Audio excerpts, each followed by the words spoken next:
خوش نصیب لوگ وہ جن کو نصیب ہو صحبت اللہ۔ راہ ولی میں وہ تاثیر دیکھی، بدلتی ہزاروں کی تقدیر دیکھی۔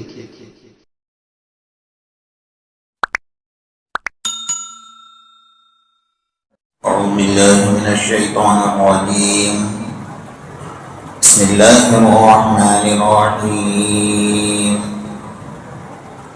الحمد للہ الذی انزل علی عبده الکتاب ولم یجعل له عوجا قیما لینذر بأسا شدیدا من لدنه ویبشر المؤمنین الذین یعملون الصالحات ان لهم اجرا حسنا ماكثين فيه أبدا وينذر الذين قالوا اتخذ الله ولدا ما لهم به من علم ولا لآبائهم كبرت كلمة تخرج من أفواههم إن يقولون إلا كذبا فلعلك باخع نفسك على آثارهم لم يؤمنوا بهذا الحديث أسفا إنا جعلنا ما على الأرض زينة لها لنبلوهم أيهم أحسن عملا وإنا لجاعلون ما عليها صعيدا جرزا أم حسبت أن أصحاب الكهف والرقيم كانوا من آياتنا عجبا صدق الله مولانا العظيم۔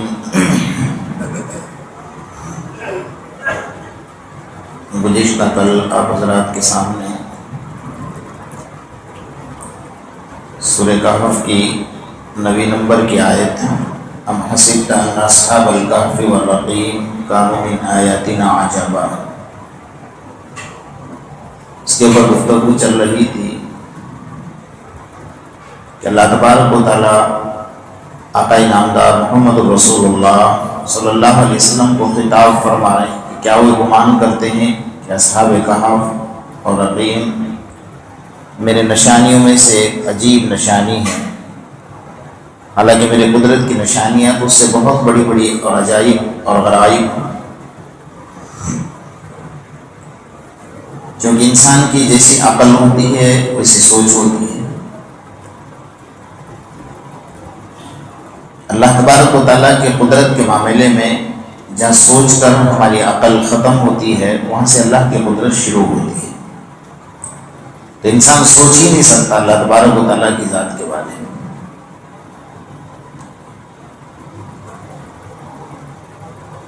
اللہ تبارک و تعالیٰ نے کروڑوں بار ایسے اللہ کی قدرت کے کرشمات ہیں کہ انسان دیکھ کر حیران رہ جاتا ہے، اس کی عقل کام کرنا چھوڑ دیتی ہے۔ ہم سب دیکھتے ہیں کہ انسان جب مرتا ہے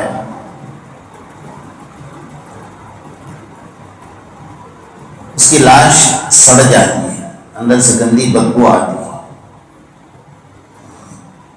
اس لیے جلدی سے جلد اس کو قبرستان کے حوالے کر دیتے ہیں۔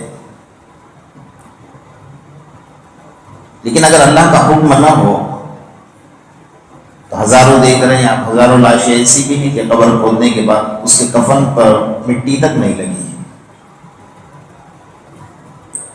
اور عذاب کی شکل میں دیکھنا ہو تو فَالْيَوْمَ نُنَجِّيكَ بِبَدَنِكَ لِتَكُونَ لِمَنْ خَلْفَكَ آیَةً۔ فرعون کی لاش کو اللہ تبارک و تعالیٰ نے ایک عبرت کا نشان بنایا،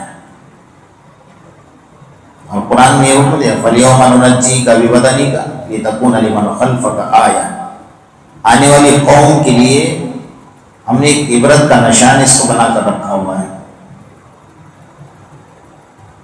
کیونکہ وہ دعویٰ کرتا تھا انا ربکم الاعلیٰ، کہ میں خدا ہی نہیں ہوں بلکہ تمام خداؤں کا خدا ہوں اور سب سے اعلیٰ رب ہوں، اور اپنی خدائی منوانے کے لیے اس نے 1,00,000 بچوں کا قتل کروایا ہے، اور اور کہتا تھا کہ علیہ سلیم کو مصر وہادہ الانار تجری من تحتی، یہ دیکھ رہے ہو نا پانی کی نہریں جو چل رہی ہیں میرے حکم سے چل رہی ہیں. اللہ تبارک و تعالیٰ نے کہا ٹھیک ہے تجھے پانی کے نہروں پر بڑا فخر ہے، ہم تیرے عذاب کی شکل پانی ہی میں بنائیں گے. اللہ کی قدرت ہم سوچے، کیونکہ اللہ کی قدرت کے معاملے میں جب سوچتا ہے نا بندہ تو اللہ کا قرب نصیب ہوتا ہے، اللہ کی معرفت نصیب ہوتی ہے، اور معرفت سے بڑھ کر کوئی چیز نہیں.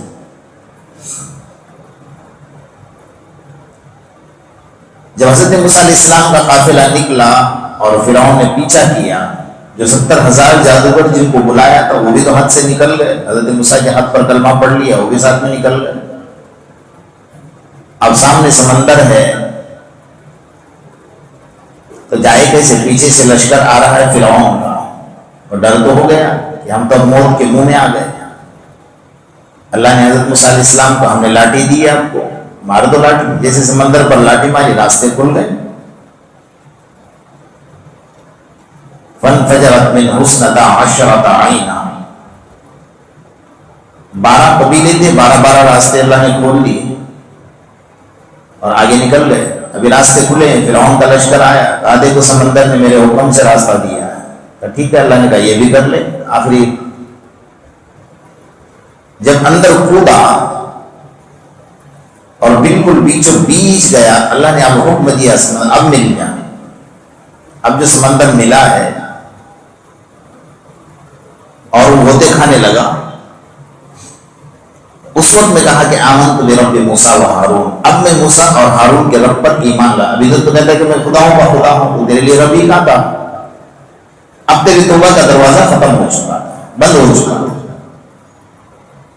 جبرائیل آئے اور مٹی اٹھا کر کیچڑ اٹھا کر منہ میں ڈال دے اور بند ہو جا، خاموش ہو جا، اب کوئی موقع نہیں تیرے لیے. اب سمندر میں ڈوب تو گیا، سمندر بہا کر لے جانا چاہیے اس کو، لیکن نہیں، اللہ کا حکم اٹھا اس کو پھینک دے باہر. پانی نے قبول نہیں کیا، اٹھا کر لاش کو باہر پھینک. جب لاش باہر گر گئی دیکھ رہے تھے کہ فرعون، اور لاش پانی میں اٹھا کر باہر پھینک دی. زمین میں گڑھا کیا، زمین میں دفن کیا، دفن کر کے ابھی مٹی ہاتھوں کی جاڑیں زمین میں اٹھا کر باہر پھینک دی. اللہ کا حکم ہے. قدرت دیکھی اللہ تبارک و تعالیٰ، عجائب دیکھی اللہ تبارک و تعالیٰ. آگ جلائی، کہا اس کو پانی قبول نہیں کر رہا، اس کو زمین قبول نہیں کر رہی. آگ جلائی اور آگ جلا کر آگ میں اٹھا کر باہر پھینک دیا. چل بات، اللہ کا حکم ہی نہیں جلانے. آج تک اس کا بدن اور اس کے سر کے بال تک نہیں نکلے ہیں. آپ نے دیکھا ہوگا، ویڈیو میں دیکھا ہوگا، فوٹو میں دیکھا ہوگا. اس کا جسم جیسا ہے ویسا ہی اللہ تبارک و تعالیٰ نے قرآن نے وعدہ کیا نا، فَالْيَوْمَ نُنَجِّيكَ بِبَدَنِكَ لِتَكُونَ لِمَنْ خَلْفَكَ آیَةً. آنے والی قوموں کے لیے ہم نے تجھے عبرت بنا کر رکھا ہے کہ کل اٹھ کر تیرے جیسا کوئی اور کرے گا تو اس کا انجام بھی یہی کریں گے ہم. اس لیے بھائی فرعون بننے کے لیے خدائی کا دعویٰ کرنا ہی ضروری نہیں ہے، یہ بھی سن لینا کان کھول کر. فرعون بننے کے لیے اپنی عبادت پر تکبر سے بھی انسان فرعون بن جاتا ہے، کہ اس وقت کو تکبر تھا. سلطنت بچا نہیں سکی، بادشاہت بچا نہیں سکی، حکومت بچا نہیں سکی، دولت بچا نہیں سکی. اب ایک لاٹھی ہے چھوٹی سی ہے، اور اللہ تبارک و تعالیٰ اس کو فرماتے کہ موسیٰ ڈال دو، سامنے ڈال دیا. اب لاٹھی کا اتنا بڑا اژدھا بن رہا ہے کہ ایک سانس کے اندر 70,000 سانپوں کو نگل جاتا ہے. اللہ کی قدرت نہیں. کانوا من آیاتنا عجبا. اب موسیٰ علیہ السلام ہاتھ لگانے ڈر رہے ہیں، یہ سانپ کو کیسے ہاتھ لگاؤں، وہ بشر ہے نا. ہاتھ پر کپڑا باندھا اور ہاتھ لگا رہے تو اللہ نے کہا کہ موسیٰ یہ کپڑا آپ کو اس کی شر سے بچائے گا، ہم بچائیں گے. فَخُذْهَا وَلَا تَخَفْ. اللہ نے کہا پکڑو اس کو، ڈرو نہیں. سَنُعِيدُهَا سِيرَتَهَا الْأُولَى. جیسا آپ کا ہاتھ لگے گا نا ہم دوبارہ اس کو لاٹھی بنا دیں گے جیسی پہلے تھی ویسی. موسیٰ علیہ السلام نے ہاتھ لگایا، لاٹھی بن گئی. قدرت کی عجائب بات میں سے ہے کیا نہیں؟ ایک لاٹھی کا سانپ بن جانا اور ایک سانس میں نگل جانا اور اس کے بعد دوبارہ لاٹھی بن جانا. تو سانپ کہاں چلے گئے سارے کے سارے؟ ہم سوچیں اللہ کے قدرت کے بارے میں سوچیں. اللہ فرماتے کانوا من آیاتنا عجبا، ہمارے عجائب کیا کیا دیکھنے ہیں آپ کو. کوئی انسان آگ میں چلا جائے تو بچ سکتا ہے؟ حضرت ابراہیم خلیل اللہ کو آگ میں ڈال دیا. علماء نے لکھا ہے 24 گھنٹے، کسی نے لکھا ہے 40 دن، کسی نے لکھا ہے 40 گھنٹے. صحیح روایت جو ہے جس پر علماء کا اتفاق ہے 40 دن تک حضرت ابراہیم خلیل اللہ ایسی آگ میں تھے جو آگ آسمان سے باتیں کر رہے ہیں. ابھی نمرود کو تو یوں لگا نا کہ بھائی جل کر خاک ہو گیا، اس کی ہڈی بھی جل کر خاک ہو گئی، کچھ بھی نہیں رہا باقی. 40 دن کے بعد تو ماشاءاللہ صحیح سلامت اور پہلے سے زیادہ چہرے پر نور تھا. باہر نکل آئے، اللہ نے حکم دیا قلنا یا نار کونی بردا وسلام علی ابراہیم، اے آگ خبردار میرے ابراہیم کا بال بھی تو بیکا نہیں کرے گی. عجائب بات ہے، اللہ کی قدرت کی عجائب بات. حضرت ابراہیم کو پوچھا گیا کہ باہر آ گئے تو وہاں کیا حال تھا؟ کہ وہاں اچھا حال تھا، یہاں جو بیٹھا ہوں اس سے حال اندر اچھا تھا. اس لیے کہ ہر تھوڑی دیر میں، ہر 12 گھنٹے میں اللہ تبارک و تعالیٰ مجھ سے پوچھتے تھے ابراہیم تمہارا کیا حال ہے. اس پوچھنے کی جو لذت آتی تھی نا، وہ لذت سے یہاں محروم ہو گیا. اللہ 12 گھنٹے میں ایک مرتبہ پوچھتے کہ ابراہیم تمہارا کیا حال ہے، تم آگ کے اندر ہو، خیر و عافیت تو ہے. اللہ کے پوچھنے کی جو لذت تھی نا، وہ لذت سے میں محروم ہو چکا. اور یہ نور جو ہے وہ اللہ کے پوچھنے کا نور میرے چہرے پر آیا ہوا. اللہ کی قدرت کے عجائبات میں سے ہے کیا نہیں؟ ہم سوچ سکتے ہیں نا کہ کوئی انسان آگ میں 40 دن تک رہے اور صحیح سلامت رہے. اور وہی نمرود اپنے وقت کا بادشاہ تھا جس نے آگ میں ڈالا تھا. اللہ تعالیٰ نے اس کا علاج کیسے کروایا؟ ایک لنگڑا مچھر بھی مکمل نہیں تھا، لنگڑا تھا، ناک کے ذریعے سے دماغ میں گھسا دیا. کہا تو میرے ابراہیم کو آگ میں ڈالتا ہے نا، اب وہ دماغ میں اندر جا کر بیٹھا ہے. علاج کیا کریں گے؟ کچھ نہیں. ایک دن سر پر زور سے مارا تو سکون لگا. کہ اس کا علاج یہی ہے کہ سر پر کیا کرو؟ مارتے رہو. اب خادموں کو بلایا، کہا جوتی لو میرے سر پر مارتے رہو، جب تک مارو گے مجھے سکون لگے گا. اللہ نے کہا لے سزا پا لے. ایک لنگڑے مچھر سے تیرا تکبر اللہ ختم فرما دے. اس لیے انسان کو کبھی تکبر میں نہیں آنا ہے. الکبریاء ردائی، تکبر میرے اللہ کی چادر ہے، اس میں آپ ہاتھ نہیں ڈال سکتے. قارون کو خزانے کے ساتھ زمین میں دھسا دیا. فخسفنا به وبداره الارض ان قارون كان من قوم موسى فبغى عليهم واتيناه من الكنوز. اللہ نے اتنے سارے خزانے اللہ نے دیے تھے نا اس کو. کہ اللہ کی قدرت اور اللہ کی رحمت دونوں چیزوں کو دے. حضرت موسیٰ علیہ السلام پر الزام لگایا. حضرت موسیٰ علیہ السلام نے کہا بھائی مال کی زکوٰۃ دے دے. حضرت موسیٰ علیہ السلام کا سگا چچا زاد بھائی ہوتا تھا رشتے میں. اللہ کا حکم ہے کہ مال کی زکوٰۃ دے دے. وہ کہتا ہے کہ اے موسیٰ تم تو یہ بہانے سے ہمارا مال ہڑپ کرنے آئے ہو. تو سمجھ نہیں پڑی تو اس نے ایک فاحشہ عورت کو تیار کیا حضرت موسیٰ علیہ السلام کے خلاف. اور حضرت موسیٰ علیہ السلام کو کہا کہ لاؤ تورات کا حکم کا مجھے پڑھ کر سناؤ. آپ نے پڑھنا شروع کر دیا. بتائیں کہ بھئی مال کی زکوٰۃ دے دو، اور کوئی شادی شدہ مرد اگر زنا کرے تو اس پر سنسار کیا جائے. تو کہا رک جاؤ. آپ اگر کرے تو ہم بھی کروں تو اس پر بھی کرنا ہے. تو آپ نے کام کیا ہے. موسیٰ علیہ السلام تو جھیل میں آ گئے نا، مجھ پر الزام لگا رہا. آپ نے کہا عورت کو بلایا، عورت کو تیار کر کے رکھا تھا. اب حضرت موسیٰ علیہ السلام جلال میں آ گئے، برداشت نہیں کر پائے. اللہ میں برداشت نہیں کروں گا، یہ میری ذات پر اس نے انگلیں اٹھائی. اللہ نے کہا ہم نے زمین پر اختیار دیا آپ کو کچھ دیر کے لیے، آپ جو کرنا چاہے کریں. حضرت موسیٰ علیہ السلام جلال میں نے نا نکل جائے اس کا خزانہ، فرعون یہ قارون اس کا خزانہ، سب اس کے محلات، اس کی خزانے کی چابیاں، اس کا سونا چاندی ہیرے جواہرات سب کچھ نکل جائے. زمین میں جا رہا ہے، ایڑیوں تک گیا تو دیکھ زمین نے پکڑ لیا. پہلے کہا محسوس تو ہو رہا تھا کہ مجھے زمین پکڑ رہی ہے اور کھینچ رہی ہے. ایڑیوں تک گیا تو کہہ رہا کہ موسیٰ علیہ السلام ایسا لگ رہا ہے کہ زمین نکل رہی ہے، معاف کر دو. گھٹنے تک گیا، درخواست کی معاف کر دو. کمر تک گیا، معاف کر دو. جب بھی کہتا تھا معاف کر دو، حضرت موسیٰ علیہ السلام نکل جائے. گلے تک آیا تو اب تو ختم ہو گئی بات. کہا کہ اب بچنے کا کوئی راستہ ہی نہیں. موسیٰ معاف کر دو، آج کے بعد نہیں کروں گا، معافی مانگوں گا. اب موسیٰ علیہ السلام بس آخری عمل تک نگل جائے، نگل گئی، فوراً جبرائیل آ گئے. یہ اللہ کی قدرت تھی اور اللہ کی رحمت بھی کی. جبرائیل آ گئے، کہا اللہ نے سلام عرض کیا ہے، کہ معاملہ اگر اس کا ہمارے ساتھ ہوتا اور یہ ہم سے اتنی بار معافی مانگتا تو میں خدا معاف کر دیتا. اللہ اکبر. میرا خدا کتنا کریم ہے میرے دوست، ایسا کریم خدا آپ کو کبھی نہیں ملے گا. اتنا بڑا قارون جو موسیٰ پر الزام لگا رہا ہے، مال کی زکات نہیں دے رہا ہے، اللہ کی ذات کا انکار کر رہا ہے، اللہ پھر بھی فرما رہے ہیں معاملہ ہمارے ساتھ ہوتا اور ہم سے معافی مانگتا تو ہم اس کو معاف کر دیتے ہیں. میرا خدا اتنا کریم. قانون آیاتنا عجبا، یہ اللہ کے عجائبات میں سے کہ زمین میں پورا خزانہ اور اس کو دھسا دینا اور زندہ زمین میں دھس گیا، نہ کفن نصیب ہوا، نہ کسی نے اس کو دفن کیا، چلا جائے زمین کے اندر. اللہ کی قدرت ہے. ہم اللہ کی قدرت کو سمجھے کہ اللہ کی قدرت کیا ہے. ہم نہیں سمجھ پاتے اللہ تبارک و تعالیٰ کیا ہے. الم تر کیف فعل ربک باصحاب الفیل الم یجعل کیدہم فی تضلیل وارسل علیہم طیرا ابابیل. اللہ تبارک و تعالیٰ نے اتنے بڑے بڑے ہاتھیوں کا کام کس کے ذریعے سے کروایا؟ ابابیل، چھوٹا سا پرندہ، کبوتر سے چھوٹا، چڑیا سے تھوڑا سا بڑا، اس کو کہتے ہیں ابابیل.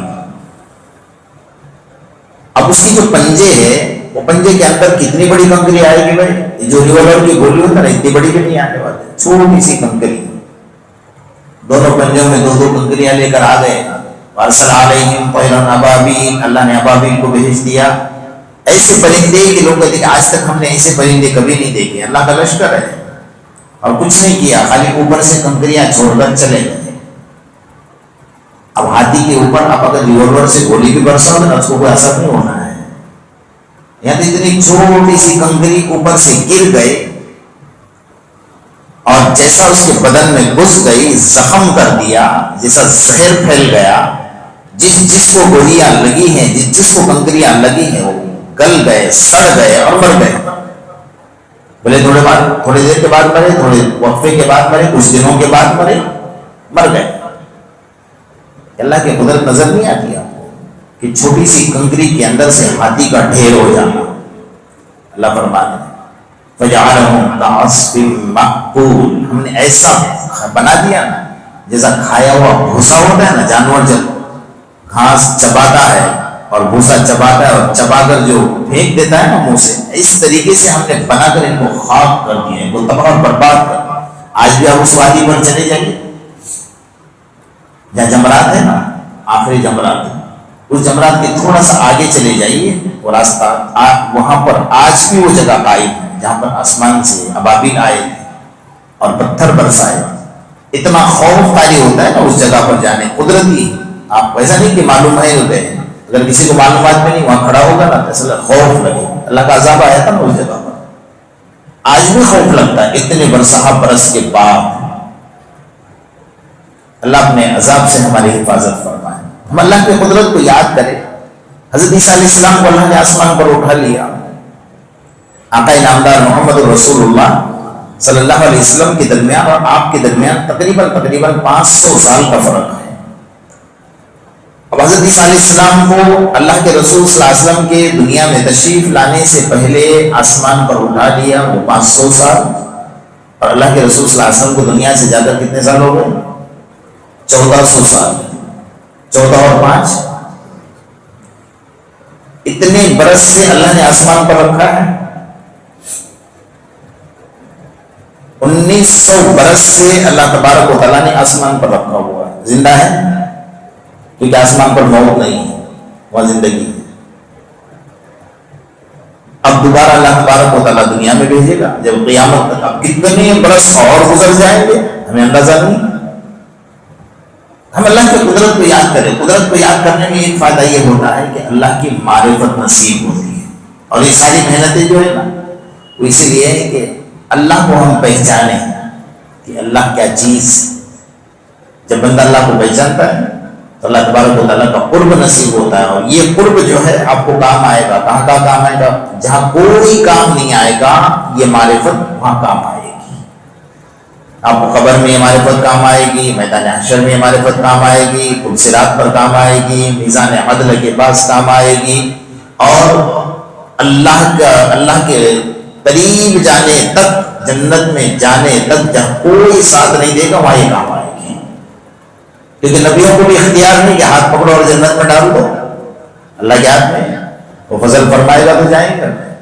کروڑوں مخلوق، ہم نے سنا ہے نا کہ 18,000 مخلوقات ہیں، وہ 18,000 وہ مخلوقات ہیں جو انسان جانتا ہے، اس کے علاوہ کتنی مخلوقات ہیں جو انسان نہیں جانتا اور کروڑوں کی تعداد میں، لیکن ان 18,000 مخلوقات کا کھانے کا انتظام کون کر رہا ہے؟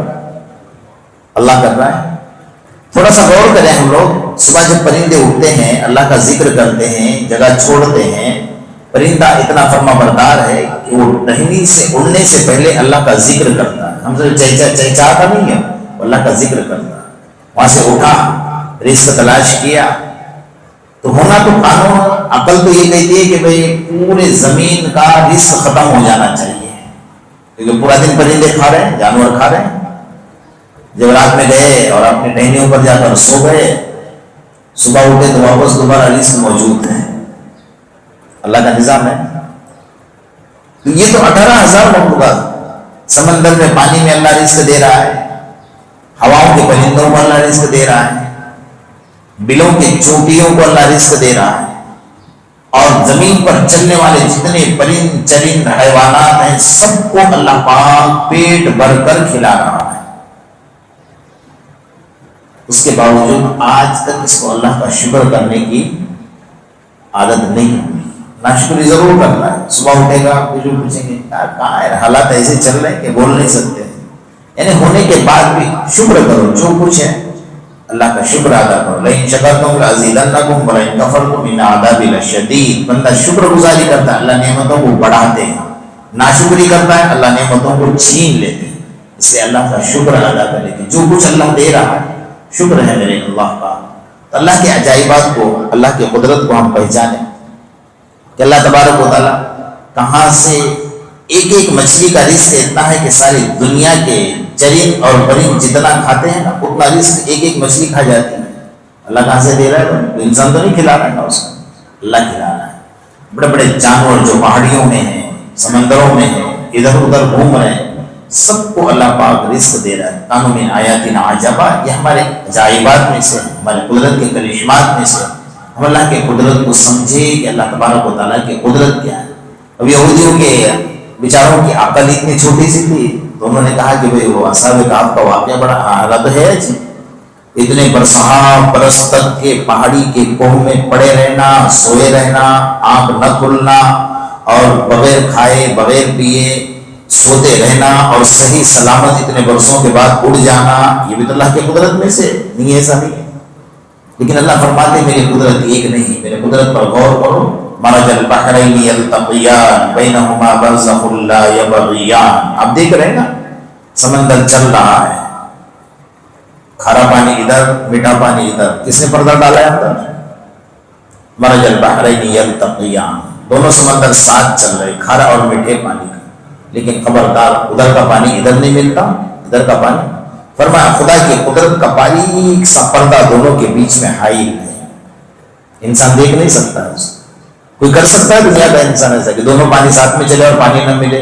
آپ گرم پانی اور ٹھنڈا پانی ڈول میں ڈالتے ہو تو کبھی آپ کو لگتا ہے کہ پہلے اپنے گرم پانی ڈول میں رکھا، اس کے اوپر سے ٹھنڈا ڈالا تو ٹھنڈا اوپر رہا گرم نیچے رہا، ایسا کبھی ہوتا ہے؟ خدا کی قدرت کو غور تو کریں ہم کہ اللہ کی قدرت کیا ہے۔ اللہ کی قدرت پر غور کرنے سے اللہ کی نعمتوں کی قدردانی ہمیں نصیب ہوتی ہے۔ اللہ پاک اپنی معرفت ہم سب کو نصیب فرمائے۔ بسم اللہ الرحمن الرحیم، وَإِلَٰهُكُمْ إِلَٰهٌ وَاحِدٌ لَا إِلَٰهَ إِلَّا هُوَ الرَّحْمَنُ الرَّحِيمُ اللهم صل على محمد وعلى آل محمد كما صليت على إبراهيم وعلى آل إبراهيم إنك حميد مجيد اللهم ربنا آتنا في الدنيا حسنة وفي الآخرة حسنة وقنا عذاب النار وقنا عذاب القبر وقنا عذاب الحشر وقنا عذاب من فتنة المسيح الدجال۔ اے الہ العالمین، ہم تمام کے صغیرہ اور کبیرہ گناہوں کو معاف فرما۔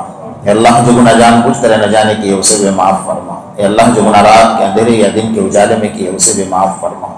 اے اللہ آنے والے مصیبتوں سے ہماری حفاظت فرما۔ اے اللہ رمضان کی برکات سے مالا مال فرما۔ اے ملائک کریم روزوں کی برکات سے مالا مال فرما۔ اے اللہ ہم سب کے روزوں کو قبول فرما، نمازوں کو قبول فرما، تراویح پڑھنے پڑھانے کو قبول فرما، زکوٰۃ لینے دینے کو قبول فرما، یا اللہ اس رمضان میں ہم سے جو کوتاہیاں ہو رہی ہیں اسے اپنے رحمت کے صدقے معاف فرما، اپنی پکڑ سے ہماری حفاظت فرما، رمضان کی ناقدری سے ہماری حفاظت فرما، ہرانے والے مصیبتوں سے ہماری حفاظت فرما، ہماری دلی جائز تمناؤں کی تکمیل فرما۔ اے مولا کریم بے مزدور کو مزدوری عطا فرما، بے کاروبار کو کاروبار عطا فرما، رزق حلال نصیب فرما، حرام روزی سے ہماری اور امت کی مکمل حفاظت فرما۔ جب تک اس دنیا میں رہے ایمان والی زندگی عطا فرما، موت کے وقت میں کلمے کی دولت سے مالا مال فرما۔ اے مولا کریم ہر آنے والی مصیبتوں سے ہماری حفاظت فرما، امت کی حفاظت فرما۔ اے اللہ جو شر پسند لوگ مسلمانوں کو پریشان کر رہے ہیں، اے مولا کریم انہیں ہدایت نصیب فرما۔ اے اللہ اگر ان کے مقدر میں آپ نے ہدایت نہیں لکھی ہے انہیں تباہ برباد فرما، انہیں نیست و نابود فرما۔ ہمارے مساجد کی حفاظت فرما، مدارس کی حفاظت فرما، خانقاہوں کی حفاظت فرما، حرمین شریفین کی حفاظت فرما، تبلیغی جماعت کی حفاظت فرما، آپسی انتشار سے ہماری حفاظت فرما، اتحاد اتفاق نصیب فرما۔ اے اللہ جو مقروض ہیں ان کے قرض کی اپنے خزانے غیب سے ادائیگی کے اسباب پیدا فرما، مقدمات سے بری فرما۔ اے اللہ جو جیل کی کوٹریوں میں باعزت ان کے رہائی کے اسباب پیدا فرما۔ ہم سب کی دعاؤں کو محض اپنے فضل و کرم اور آقا نامدار محمد رسول اللہ صلی اللہ علیہ وسلم کے صدقے طفیل میں قبول فرما۔ یا رب صلی وسلم دائما ابدا علی حبیبک خیر الخلق کلہم، ربنا تقبل منا انک انت السمیع العلیم وتب علینا یا مولانا انک انت التواب الرحیم۔ سبحان ربک رب العزۃ عما یصفون، سلام علی المرسلین والحمد للہ۔